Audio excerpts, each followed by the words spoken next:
tanong ko para sa'yo. Ano sa tingin mo ang maiaambag mo sa atin dito sa mga kabataan upang hindi sila mawala o hindi sila malulong sa mga ipinagbabawal na gamot? Okay, ikaw again po. Ano sa tingin mo ang pwede mong maiambag na suwestyon para sa ating mga kabataan upang hindi sila malulong sa droga? Suggestion po? Mungkahing maganda na para Suggestion. makaiwas sila sa droga. Suggestion. Okay, I answered the particular question into directly to the point without any using a punchline, scripted or memorizing words to impress the audience, especially the panel board of judges. The question that I give is ano nga daw po ba ang suggestion or mungkahi ko na maaari kong ibigay at bitawan para po sa mga kabataan na sa aking harapan upang hindi malulong sa ipinagbabawal na gamot?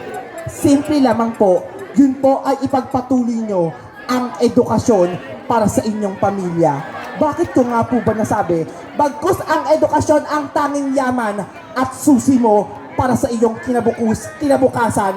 Huwag mong pababayaan ang edukasyon na meron ka sapagkat pagdating ng panahon, tanging diploma mo lamang ang siyang susi sa gusto mong pangarap. Palagi po natin pagkakandaan, ako na bilang isang bata, natamasok ko po ang hirap ng buhay.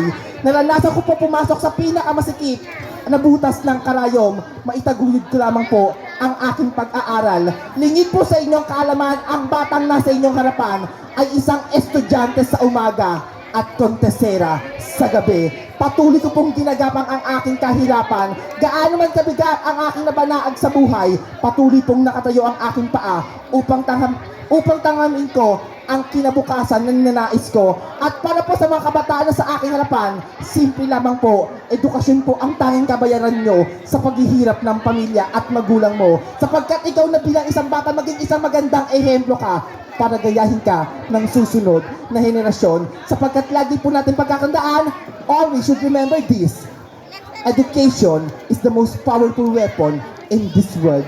This is my simple answer, and my answer is not connivance and relevant to that particular question. So, let's the audience decide it. Thank you so much. Yes, thank you.